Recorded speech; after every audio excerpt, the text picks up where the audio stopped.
Hi, my name's Andy Gent. This is Arch Model Studio, where we've been working recently for Wes Anderson on Isle of Dogs, which you'll see in the room around me. We're now in the sculpting room, is where everything starts. So the whole process of character fabrication or creation of a character would start with a sculpt or with the character designers. In this case, both were in the same place. So here we are now with Lee, and we're just about to start looking at the Lonely Stick of Dynamite, which is being sculpted over here. Here is working on it now. So we've got the first sculpt of the dynamite and the match.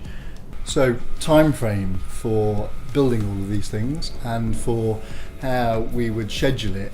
Luckily, we have just finished the Isle of Dogs, and we have a window now before we take on another big project to get this this piece of work in. So for Lee's film, we've got we're going to try and do a 15-minute animated film, mixture of live action and animation.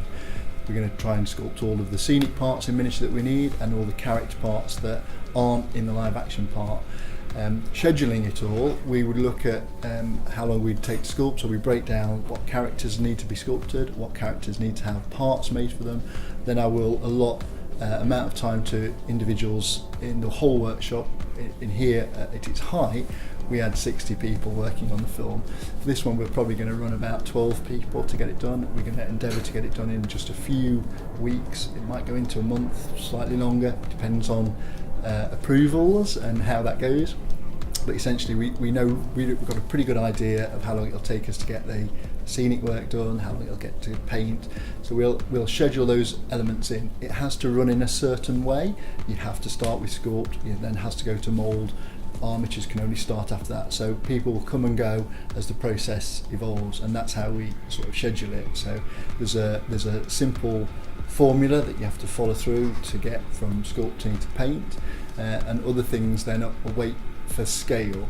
Scale is quite an important thing in scheduling. So once we know if everything's got to be in the same world, then we've got to homogenise that and get it all into one place.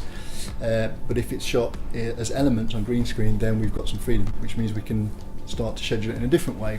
We don't have to wait for one thing to have a hand to see how big it is. We can work on something, an individual thing. So with this, we are quite free to work on many things quickly.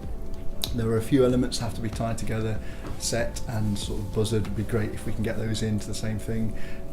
So some of those things will be dependent on how big the room has to be that we're shooting in. If it's only going to be shot in a small area, then we'll build the giant mountain as a small giant mountain that fits into that and make it look as though it's a bigger place. If it was a studio the size of Wembley, then we could build it.